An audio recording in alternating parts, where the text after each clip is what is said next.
29 जुलाई को वोटिंग हुई। आज नतीजे के लिए वोटों की गिनती जो है वो लगातार चलती हुई। अब तक 3 राउंड की गिनती पूरी हो चुकी है और जनसुराज के प्रशांत किशोर लगातार आगे चल रहे हैं, जबकि बीजेपी के नीरज सिन्हा इस वक्त दूसरे नंबर पर हैं। वो पीछे चल रहे हैं प्रशांत किशोर से। बिहार में सिर्फ एक सीट पर वोटिंग हुई थी और सरकार पर इसका कोई असर नहीं पड़ने वाला है, क्योंकि छप्पड़ फाड़ बहुमत के साथ सरकार सत्ता में है। लेकिन बांकीपुर सियासी दिग्गजों के साख की सीट जरूर बन गई है, क्योंकि साल 2006 से इस सीट पर बीजेपी के राष्ट्रीय अध्यक्ष नितिन नवीन का कब्जा रहा है। लेकिन उनके राज्यसभा जाने के बाद यह सीट खाली हुई, उपचुनाव यहां पर हुए। अब नए विधायक का आज फैसला होना है कि ये विधायक कौन होगा। क्या ये विधायक बीजेपी से ही होगा, क्या यहां पर अब किसी दूसरे दल के विधायक की मौजूदगी होगी। ये सीट अपने आप में बेहद महत्वपूर्ण हो जाती है। 3 राउंड की काउंटिंग पूरी हो चुकी है। इस 3 राउंड की काउंटिंग के बाद प्रशांत किशोर ने अपनी लीड को बरकरार रखा है। 1162 वोटों का अंतर उन्होंने इस वक्त बना लिया है 3 राउंड की काउंटिंग में। हालांकि ये कहा जा रहा है कि भाई ये जो वोट उन्हें मिले हैं ये आरजेडी के वोट बैंक में उन्होंने सेंधमारी की, लेकिन जनसुराज का ये दावा है कि ये सेंधमारी नहीं है, ये जनता का भरोसा है जो हमने आरजेडी के भी वोट बैंक में मारा है और बीजेपी के भी वोट बैंक से ये लोगों का समर्थन जो है वोट के जरिए हमें मिला है। हालांकि ये शुरुआती इस वक्त रुझान है, बार बार हम कह रहे हैं, क्योंकि ये रुझान है, अभी परिणाम ये नहीं बने हैं। रुझानों में ही अभी 3 राउंड की काउंटिंग के रुझान आपके सामने आए हैं। लगातार हमारे साथ गेस्ट पैनलिस्ट जुड़े हुए हैं और उनसे हम इस पूरे आंकड़े को समझने की कोशिश कर रहे हैं कि 3 राउंड की काउंटिंग के बाद जो इस वक्त रुझान में पीके की बढ़त है, ये पीके की अपनी व्यक्तिगत मेहनत का असर है, जनता के पास एक बेहतर विकल्प का असर है, क्या है, इसे कैसे समझें। हमारे साथ इस वक्त वरिष्ठ पत्रकार जुड़े हुए हैं। सर, मैं आपसे ही समझना भी चाह रही थी और लगातार जब हम चर्चा कर रहे हैं कि इस पूरे बांकीपुर सीट को, हालांकि ये इससे सरकार की सेहत पर तो कोई फर्क नहीं पड़ने वाला है, लेकिन इसके बावजूद ये सीट इतनी महत्वपूर्ण बनी हुई है, इसे किस किस लिहाज से खास माना जाए। एक तो ये समझ लीजिए कि नितिन नवीन का ये सीट रहा, परंपरागत सीट रहा है। 30 वर्षों से बीजेपी का एकाधिकार रहा है, तो बीजेपी हमेशा ये समझती रही कि यहाँ गर है और इस पर मेरा अधिकार है। उस गर में सेंध लगाने की कोशिश के जनसुराज के सूत्रधार जो है प्रशांत किशोर। तो प्रशांत किशोर पहली बार यहाँ चुनाव लड़ रहे हैं, तो उनकी भी किस्मत का फैसला इस बार होगा। अगर वो चुनाव जीतते हैं तो एक अलग तरह की राजनीति देखने को मिलेगी राष्ट्रीय स्तर पर और राज्य के स्तर पर। और ये जो है काफी मायने हैं, माने बीजेपी के लिए भी है मायने है। अगर बीजेपी चुनाव हार जाती है तो उसके अलग मायने निकाले जाएंगे, और प्रशांत किशोर जीत जाते हैं तो उसके अलग मायने पड़े। पूरा राजनीतिक जाति आधारित समीकरण पे रहा है। मैं बार बार ये कह रहा हूँ, मुस्लिम और यादव बिहार में हमेशा अगर कोई भी इलेक्शन में जाइए तो जाति पे सोचिए, जाति से शुरू, जाति पे कहानी खत्म। तो यहाँ एक प्रारंभिक रुझान में ये दिख रहा है कि जाति के गठबंधन से ऊपर उठ करके लोगों ने प्रशांत किशोर को वोट दिया है। बिल्कुल, रमाकांत जी भी हमारे साथ जुड़ गए हैं, वरिष्ठ पत्रकार हैं। सर, आपका बहुत स्वागत। आपका अनुभव, आपका तजुर्बा क्या कहता है, क्या सचमुच बिहार की सियासत बदल रही है? अब युवा सोच के परिलक्षित होने के तौर पर इस पूरे आंकड़े को, रुझान को देखा जाए? दीदी की एक बात तो समझ लेनी होगी कि बांकीपुर विधानसभा उपचुनाव में जो बातें निकल कर आ रही है कि अब जो केवल बिहार में वोट होंगे वो केवल भाजपा को पसंद करने वाले या राजद को नापसंद करने वाले के बीच नहीं होगी। एक नया वोट वर्ग तैयार हो रहा है जो समान रूप से बीजेपी और राजद से भी दूरी बना करके अपनी पहचान बनाना चाहता है। इसकी शुरुआत हो गई है। यह शुरुआत आगे बढ़ते बढ़ते कितनी मजबूत होगी ये तो बाद में पता चलेगा, लेकिन इस चुनाव का जो सबसे बड़ा जो निराशाजनक फैक्ट ये है कि बीजेपी ने अपने 40 स्टार प्रचारकों को उतारा और प्रशांत किशोर जी ने भी अपनी पूरी शक्ति लगा दी, लेकिन जिस 60% वोट जो अब तक वोटिंग नहीं कर पा रहे हैं उनको बिल्कुल एक बड़ी खबर आ रही है सर, मैं आपके पास लौटती हूँ। बड़ी खबर के लिए रुक कर लेती हूँ अपने सहयोगी राहुल का। राहुल, क्या बड़ी खबर? बिल्कुल, और बड़ी खबर चौथे राउंड को लेकर है, और इस चौथे राउंड में भी प्रशांत किशोर आगे चल रहे हैं, यानी कि पहला, दूसरा, तीसरा और अब चौथा राउंड, जिसमें प्रशांत किशोर का दबदबा, जनसुराज का दबदबा लगातार देखने को मिल रहा है। और जो आंकड़े सामने आ रहे हैं वो आंकड़े बता रहे हैं कि प्रशांत किशोर को अब तक 6,269 वोट मिले हैं, नीरज सिन्हा को 5,124 वोट मिले हैं, जबकि रेखा गुप्ता को 884 वोट मिले हैं। प्रशांत किशोर 1145 वोट से इस चौथे राउंड में आगे चल रहे हैं। हालांकि जो आंकड़ा है अंतराल का वो थोड़ा जरूर कम हुआ है, इससे पहले 1162 वोट से आगे चल रहे थे, लेकिन अब इस चौथे राउंड में प्रशांत किशोर 1145 वोट से आगे चल रहे हैं। लेकिन चौथे राउंड में भी बढ़त बनाए रखना प्रशांत किशोर के लिए शुभ संकेत है, जनसुराज के लिए शुभ संकेत है, और ये आंकड़े यही कह रहे हैं विभाग। की गिनती पूरी हो चुकी है। चौथे राउंड की गिनती के बाद 6,259 वोट जो हैं वो प्रशांत किशोर के पास गए हैं। और यही रमाकांत जी से भी जब हमारी चर्चा हो रही है तो रमाकांत जी भी यही कह रहे हैं कि ठीक है, इसका एक पहलू ये तो जरूर है, लेकिन दूसरा पहलू भी बहुत ज्यादा महत्वपूर्ण हो जाता है कि आखिर जो एक बड़ा वोट बैंक है जिसे वोट करना चाहिए था वो वोट करने से पीछे क्यों रह रहा है। रमाकांत जी,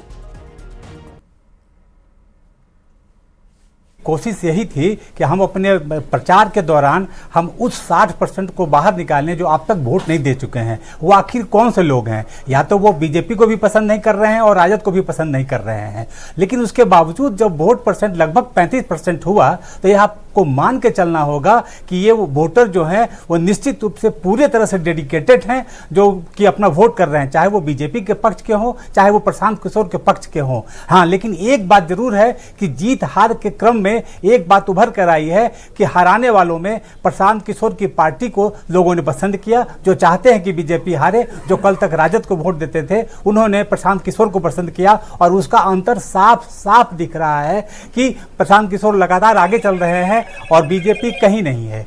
बिल्कुल, बीजेपी कहीं नहीं है, प्रशांत किशोर आगे चल रहे हैं और राजद कहीं नहीं है। लेकिन मैं बिल्कुल, अब आरजेडी के नेता क्या खुद को भी इससे पहले ही मानकर बैठे हुए थे, क्योंकि उन्होंने अपना 100% दिया भी नहीं। रमाकांत जी, उन्होंने अपना 100% लगाया भी नहीं। वो पहले से ही ये सोचकर चल रहे थे कि संभवतः या तो वो इस रेस में है ही नहीं, वो चुनाव लड़ ही नहीं रहे थे। उनके नेता आखिर के 2 दिनों में आकर एक फॉर्मेलिटी जैसा निभाकर उम्मीदवार के लिए चले गए, इसीलिए सवाल उनसे पूछा जा रहा था। हमारे साथ तारिक अनवर जी भी जुड़ गए हैं जेएसपी से। तारिक जी, अभी इस 4 राउंड की गिनती के बाद आप लोगों के अंदर तो जरूर उत्साह भर गया होगा कि भाई हम जैसा सोच रहे थे वैसा हो रहा है।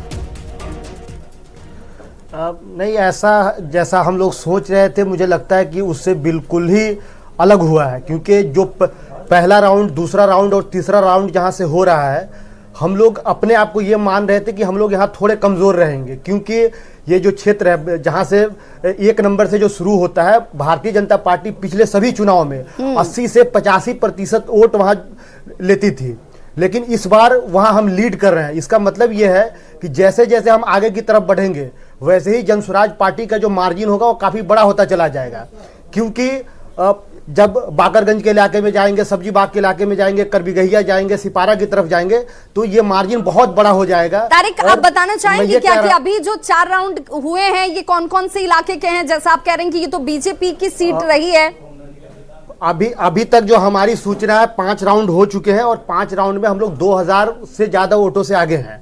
और ये जो इलाका था ये एसके पुरी का इलाका है, ये एएन कॉलेज का इलाका है, ये जो बोरिंग रोड, जो एलिट लोग यहाँ रहते हैं, जो भारतीय जनता पार्टी का ये गढ़ हुआ करता था, यहाँ से ये सारे काउंटिंग शुरू हुई है। और जैसे जैसे थोड़ा इंटीरियर की तरफ जाएंगे, हमारे सहयोगी वहाँ मौजूद है जहाँ पर ये काउंटिंग चल रही है, और सीधे रवि का रुख कर लेती हूँ। रवि, जैसा कि जनसुराज की तरफ से कहा जा रहा है कि 4 राउंड नहीं, अभी तो हमारे पास जो जानकारी आ रही है कि 5 राउंड की गिनती पूरी हो चुकी है। देखिए, यहाँ पे चौथे राउंड की गिनती के जो अनाउंसमेंट है वो हो चुका है, और चौथे राउंड में भी जो है प्रशांत किशोर आगे चल रहे हैं, 1145 वोट से आगे है। लेकिन चौथे राउंड में एक दिलचस्प तस्वीर आपको बताते हैं। चौथे राउंड में जो गिनती हुई है उसमें जो प्रशांत किशोर है उन्हें 1237 वोट मिले हैं, और चौथे राउंड में नीरज सिन्हा को 1254 वोट मिले हैं। यानी चौथा राउंड पहला ऐसा राउंड है जिसमें नीरज सिन्हा को 17 वोट ज्यादा मिले हैं। ये भी देखने की जरूरत है।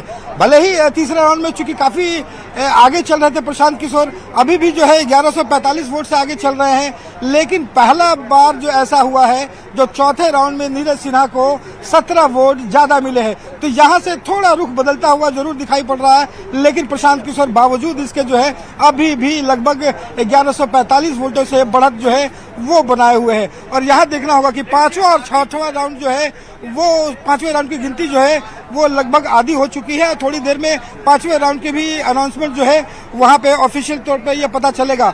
लेकिन यहाँ से पांचवा और छठा राउंड जो है बड़ा दिलचस्प होगा। क्या यहाँ से जो पहली बार नीरज सिन्हा को 17 वोट ज्यादा मिले हैं, क्या पांचवा या छठा राउंड में जो है ये और बढ़त इसी तरह के बढ़ता जाएगा, या फिर प्रशांत किशोर जो है और बढ़त जो है उसको और बड़ा करेंगे। लेकिन ये बड़ा जो काउंटिंग जो हो रही है, जैसे जैसे नतीजे सामने आ रहे हैं, जो लड़ाई है बड़ी दिलचस्प होती जा रही है। बिल्कुल, ये लड़ाई शुरुआती दिन से कहा जा रहा है कि बहुत दिलचस्प होगी। यहाँ इस एक सीट से सरकार की सेहत पर तो फर्क नहीं पड़ेगा, लेकिन इस सीट से एक बड़ा मैसेज जरूर जाने वाला है। इस लिहाज से इस सीट को खास माना जा रहा था। हमारे सहयोगी शैलेंद्र हमारे साथ जनसुराज पार्टी के कार्यालय से जुड़ चुके हैं। चूंकि शैलेंद्र आप वहां मौजूद हैं जहां पर मुझे लगता है कि इस रुझान को देखने के बाद सबसे ज्यादा लोग खुश होंगे। हाँ बिल्कुल, देखिए सबसे पहले दर्शकों को हम सीधी तस्वीर दिखा दें जनसुराज पार्टी के कार्यालय और वहाँ के नेताओं के, कि किस तरीके से यहाँ जो नेता हैं वो उत्साहित हैं, और ख़ास तौर पर इस बात को लेकर उत्साहित हैं कि पार्टी के जो उम्मीदवार हैं, खास करके प्रशांत किशोर, चौथे राउंड में भी आगे चल रहे हैं। ये साफ तौर पर यहाँ पर दिख रहा है कि प्रशांत किशोर जब आगे चल रहे हैं तो पार्टी के नेता भी खासा उत्साहित हैं, और लगातार यहाँ पर नारेबाजी हो रही है और जीत का दावा भी किया जा रहा है। चौथे राउंड में भी आपके नेता आगे चल रहे हैं। जी, ये निश्चित जीत है। ये तो चुनाव अभियान के समय और जिस दिन मतदान हो रहा था उस दिन ही स्पष्ट था कि बांकीपुर की जनता मन बना चुकी है कि प्रशांत किशोर जो कि जिताया जाए। ये हम लोगों का आकलन और बांकीपुर की जनता का स्नेह, प्यार और मतदान में भाग लेना ही ये जीत की निशानी है। हर राउंड में हम आगे बढ़ते जाएंगे, इतना हम लोगों को पूरा आत्मविश्वास है। जी जीत की ओर आगे बढ़ रही है। बिल्कुल, आपके चैनल के माध्यम से बांकीपुर की महान जनता को बहुत बहुत प्रणाम, धन्यवाद, दिल के गहराइयों से शुभकामनाएं देते हुए धन्यवाद करती हूं कि आज बांकीपुर का निर्णय बिहार ही नहीं पूरा देश देख रहा है, और रियली बांकीपुर की जनता ने इतिहास रचकर एक नया मार्ग तैयार किया जो भ्रष्टाचारियों का जवाब। बिल्कुल, देखिए शुरुआती जो रुझान है चौथे चरण का, उसके बाद जो पार्टी के नेता और कार्यकर्ता है वो उत्साहित हैं। यहाँ पर आप लोग यहाँ सुबह से ही डटे हैं। जी नमस्कार, मेरा आपको यहाँ आने के लिए बहुत बहुत धन्यवाद। न्यूज़ 18 के सभी साथियों को शुभकामनाएं। प्रशांत जी जब कार्यक्रम शुरू किए थे बिहार में पदयात्रा, उसी दिन बोले थे कि सारी समीकरण टूट जाती है, बड़े बड़े दावा झूठ फेल हो जाते हैं, बड़े बड़े किला ध्वस्त हो जाते हैं। कब? जब जनता जागरूक हो जाती है, और जनता जागरूक हो चुकी है बिहार की, और ये पहला नींव हमने रखा है। तो बिल्कुल देखिए नेता यहाँ पर काफी उत्साहित नजर आ रहे हैं, और भी लोग हैं, उन लोगों से भी हम बात करेंगे। आप लोगों ने भी काफी मेहनत की थी, और जो रुझान है वो राहत भरे हैं। बिल्कुल राहत भरे हैं, और सबसे पहले मैं बांकीपुर की विधानसभा की जनता को मुबारकबाद देता हूं कि बहुत कम समय में आदरणीय प्रशांत किशोर जी के ऊपर उन्होंने विश्वास जताया, और इतना विश्वास जताया कि ये जो आप देख रहे हैं अली बाबा 40 चोर की जो कहावत है बीजेपी वालों के ऊपर, एक आदमी के ऊपर ये लोग 40 लोग नहीं बल्कि 6-6 हजार लोगों को लगाया कि किस तरह से प्रशांत किशोर को परास्त किया जाए और बांकीपुर की जनता को किस तरह से हराया जाए। लेकिन धन्यवाद के पात्र है बांकीपुर की जनता जिन्होंने इतना बड़ा जनमत दिया प्रशांत जी को, जो अभी आपको स्क्रीन पे भी दिख रहा है और आप जो रिजल्ट देख रहे हैं उसमें दिख रहा है। तो बिल्कुल देखिए ये उत्साह है कहीं ना कहीं जो शुरुआती रुझान है उसके बाद बांकीपुर विधानसभा उपचुनाव के बाद खास करके जो जनसुराज पार्टी के जो नेता और कार्यकर्ता हैं जिन्होंने मेहनत की और अब जो उनके उम्मीदवार हैं वो आगे बढ़ रहे हैं, तो कहीं ना कहीं नेता और जो कार्यकर्ता हैं वो काफी उत्साहित। बिल्कुल, और नेता और कार्यकर्ता का उत्साह इस वक्त बहुत स्वाभाविक है शैलेंद्र, क्योंकि पहली बार चुनाव में इस पूरे प्रक्रिया के दौरान आप देखिए प्रशांत किशोर की तरफ से यहां पर जनता के बीच जाकर ये सिर्फ कहा गया कि आपके पास एक मजबूत विकल्प मिल रहा है, उस विकल्प को आप चुनते या नहीं चुनते ये आपकी इच्छा स्वेच्छा पर है। लेकिन जनता के अगर इस शुरुआती रुझान को ही हम देख लें तो इस तरफ इशारा नजर आता है। क्या यही परिणाम होंगे, इसके लिए इंतजार कीजिए। चित्ररंजन गगन जी हमारे साथ जुड़ चुके हैं। चित्ररंजन जी, बहुत स्वागत आपका। क्या इस शुरुआती रुझान को आप ये मानते हैं कि जनता ने, बांकीपुर की जनता ने बीजेपी को भी नकारा और आपको भी नकारा, विकल्प के तौर पर प्रशांत किशोर उससे ज्यादा विश्वसनीय लगे? नहीं, देखिए, यह जो चुनाव हो रहा है बांकीपुर का उपचुनाव, ये अन्य उपचुनावों से अलग है, आम चुनाव से अलग है। इसमें सीधे तौर पर जब रुझान देख रहे हैं, स्पष्ट रूप से यह एनडीए की, चाहे केंद्र की सरकार हो या बिहार की सरकार हो, उसके खिलाफ एक जनमत के रूप में इसको जनता ने लिया है। और इसको केवल इसलिए कि यहाँ साहब आरजेडी का वोट कम मिल रहा है या भाजपा को, या यहाँ पर दल भी गौण है। यहाँ पर मुद्दा यह है कि यहाँ जो एनडीए की सरकार है केंद्र में और बिहार में, जनता उससे उब चुकी है, उसे बदलना चाह रही है और एक जनमत के रूप में जनता ने इसको लिया है।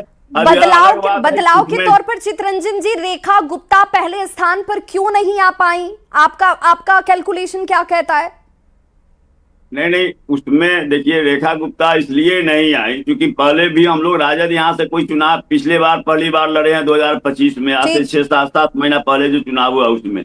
और दूसरी बात यह जो है सो भाजपा का एक, मैंने कहा आपको कि अन्य जगह के उपचुनाव से यह अलग है। इसमें चूंकि भाजपा का सबसे मजबूत गढ़, बिहार के सबसे अगर मजबूत कोई विधानसभा क्षेत्र भाजपा के लिए माना जाता था तो वह बांकीपुर, और इसीलिए भाजपा भी कहती थी कि हम कुत्ता बिलाई किसी को भी खड़ा कर देंगे तो वह जो है चुनाव जीत जाएगा। मतलब आप इस बात से सिर्फ संतुष्ट हैं, आप सिर्फ इस बात से संतुष्ट हैं कि बीजेपी लीड नहीं कर रही है, चाहे वो प्रशांत किशोर ही क्यों ना लीड कर रहे हो। लेकिन मेरा सवाल तो ये था कि आप क्यों नहीं लीड कर रहे हैं? अगर जनता प्रशांत किशोर की तरफ अपना मन बना सकती थी तो आपकी तरफ क्यों नहीं बना पाई?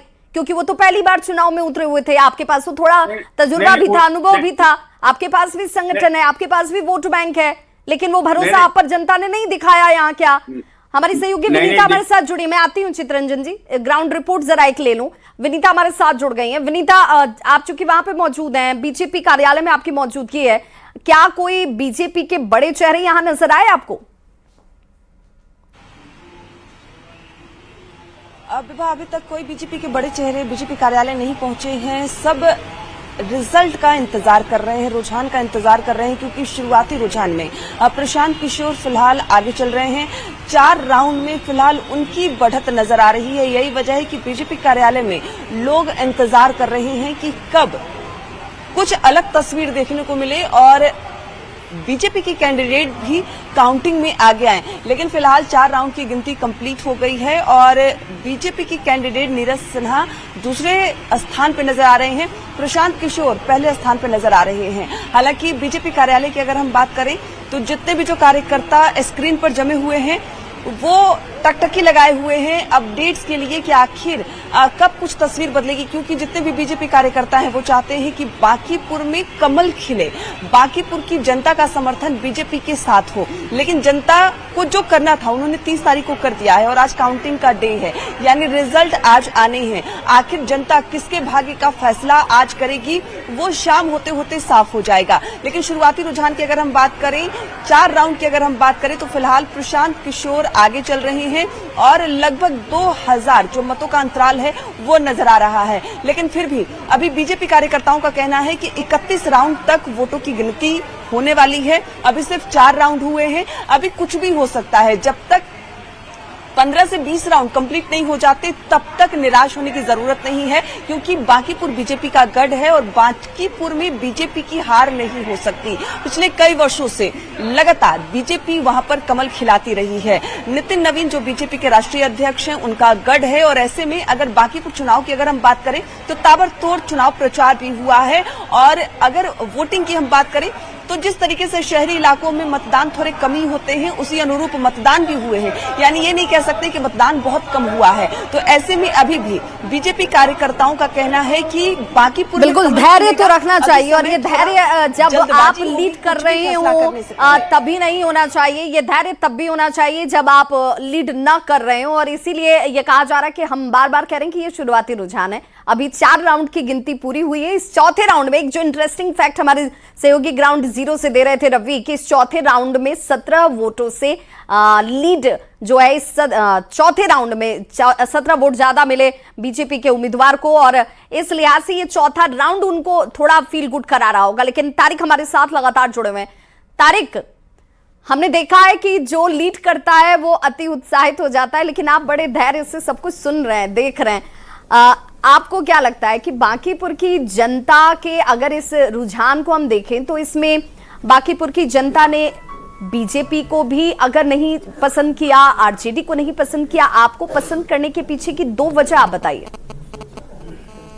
देखिए, जब भी कोई बदलाव की जब हवा चलती है तो उसमें केवल सत्ता पक्ष के मतदाता ही यानी कि वोट नहीं करते हैं, बल्कि विपक्ष के मतदाता भी जो है ना उस बदलाव के साथ जाते हैं। तो जन सुराज जिन मुद्दों के साथ बात कर रही थी, जैसे सम्राट चौधरी का जो पूरा कार्यकाल रहा 3-4 महीने का, ये पूरे तरीके से एक जंगल राज की तरह रहा, इसको हमने मुद्दा बनाया। दूसरा हमने मुद्दा ये बनाया कि भाई इस चुनाव में हारने से या जीतने से न विपक्ष को कोई नुकसान होना है, ना सत्ता पक्ष को कोई नुकसान होना है, तो जनता इसको भी समझी। तीसरी बात ये थी कि हम लोग जो शिक्षा को अपना मुद्दा बनाकर चल रहे हैं पिछले 4 सालों से, तो बांकीपुर की जनता भी इसको नोटिस कर रही थी कि भाई 4 साल से एक व्यक्ति गांव-गांव घूमकर बिहार को शिक्षा के क्षेत्र में, बिहार के पलायन को रोकने के लिए, बिहार में रोजगार लाने के लिए जो व्यक्ति बात कर रहा है, उसकी शुरुआत बांकीपुर से क्यों न की जाए। तो बांकीपुर की जनता इन सब मुद्दों के साथ आगे बढ़ी है, और प्रशांत किशोर जी का जो कमिटमेंट था, जो पिछले 4 वर्ष से जो मेहनत कर रहे थे, उसको ध्यान में रखते हुए बांकीपुर की जनता ने अपना मैंडेट देने का काम किया है। बिल्कुल तारिक, चूंकि आप कह रहे हैं कि जो मुद्दे लेकर आप गए उस मुद्दे के साथ बांकीपुर की जनता अपने आप को कनेक्ट कर पाई, इसीलिए संभवतः इस तरीके के रुझान दिख रहे हैं। लेकिन क्या आपको लगता है कि यहाँ पर प्रशांत किशोर के चेहरे के सामने जो चेहरे खड़े थे, लोगों को प्रशांत किशोर में ज्यादा विश्वास नजर आया? देखिए, अगर नीरज जी जीत जाएंगे तो फिर ये पूरा का पूरा जो आर्गुमेंट है वो बदल जाएगा। लोग कहेंगे कि नीरज जी जैसे कमजोर व्यक्ति ने प्रशांत किशोर जी को हरा दिया। तो मसला ये नहीं है, मसला ये है कि चुनाव कौन लोग लड़ रहे थे। चुनाव खुद यहाँ राष्ट्रीय अध्यक्ष नितिन नवीन जी लगातार 3 बार आए हैं और 7 से 8 दिन यहाँ रहे हैं। सम्राट चौधरी जी पदयात्रा किए हैं, घर गली गली गए हैं। बड़े जो स्टार प्रचारक, 40 स्टार प्रचारक उतारे गए। राधा मोहन सिंह जैसे, गिरिराज सिंह जैसे लोग अपने जाति के, अपने समाज के लोगों के घर में जाकर बैठकर कैंपेनिंग की है। उसके बावजूद भी अगर ये कहा जाए कि नीरज सिन्हा के चेहरे पर चुनाव लड़ा गया, तो मुझे लगता है कि एक तरीके का ये डिफेंस मैकेनिज्म है। बीजेपी जब हारने लग रही है तो इस तरह की बातें कर रही है। अच्छा, आपको अब बीजेपी जो कह रही है कि आपने एमओआई में सेंध लगा ली, आपने उनके वोट बैंक को हासिल किया है और इसीलिए ये शुरुआती रुझान इस तरीके से है, आपको भी लगता है कि आपने एमओआई में सेंध लगाई है या आपने जनता को एक विकल्प दिया है? नहीं, मैंने अपने पहले ही कमेंट में मैंने ये कहा था कि ये जो काउंटिंग जहां से शुरू हुई है, ये क्षेत्र ऐसा था जहां बीजेपी को 80 से 85% वोट मिलता था। लेकिन अगर हम वहां लीड कर रहे हैं, इसका मतलब ये है कि हम केवल एमवाई में सेंध नहीं लगाया है, बल्कि बिहार की जो जागरूक जनता है, खासतौर से जो बांकीपुर की जो प्रबुद्ध जनता है, जो मजबूरी में यानी लालू जी के डर से भारतीय जनता पार्टी के साथ को वोट करती थी, यहाँ की जनता, उन लोगों ने भी प्रशांत किशोर जी में विश्वास जताया। यहाँ तक कि जो भारतीय जनता पार्टी के जो कार्यकर्ता थे, जो वोटर थे, जो सम्राट चौधरी के इस शासन काल से खुश नहीं थे, वो लोग भी प्रशांत किशोर जी के साथ आए हैं, उनको वोट किया है। तो ये बिल्कुल केवल एमवाई का मामला नहीं है, क्योंकि जनसुराज की तो ये पूरी थ्योरी ही रही है कि भाई हमको जाति में विश्वास नहीं रखना है, हमको धर्म में विश्वास नहीं रखना है। बल्कि प्रशांत किशोर जी ने तो हमेशा यह कहा कि जाति एक फैक्टर हो सकता है, लेकिन चुनाव जीतने में जो 10-11 फैक्टर हो सकते हैं, उसमें एक जाति हो सकता है, लेकिन केवल जाति ही एक फैक्टर हो ऐसा नहीं है। ऐसा नहीं है। और यहाँ इस बार के चुनाव को जाति को नकारते हुए भी देखा जाए क्या? चित्रंजन जी हमारे साथ जुड़े हुए हैं और रमाकांत जी भी हमारे साथ जुड़े हुए हैं। रमाकांत जी आपके पास आऊं और फिर मैं चितरंजन जी के पास भी जाती हूं। रमाकांत जी, क्या जैसा तारिक कह रहे हैं कि हमने मुद्दों के बल पर जनता का भरोसा हासिल करने की कोशिश की और जो 4 राउंड की गिनती हुई है वो तो बीजेपी की गढ़ है। जी बिल्कुल, तारिक जी जो कह रहे हैं वो उनका अपना एक तर्क है जो कहीं न कहीं सही दिख रहा है, लेकिन मुझे लगता है कि 2025 के चुनाव से इस उपचुनाव को हम नहीं जोड़ सकते हैं, क्योंकि 2025 में सीधे फाइट यह थी कि सर एक बड़ी खबर आ रही है, जरा अपने दर्शकों को पहले वो खबर से जोड़ दूं मैं। प्रशांत किशोर की टीम के हवाले से ये बड़ी खबर इस वक्त सामने आती हुई, जरा अपने दर्शकों तक ये खबर पहुंचाते चलें। बांकीपुर उपचुनाव को लेकर काउंटिंग लगातार चलती हुई, चौथे राउंड की गिनती पूरी हो चुकी है और अब जो जानकारी आ रही है प्रशांत किशोर की टीम की तरफ से कि छठे राउंड की गिनती भी पूरी हो गई है।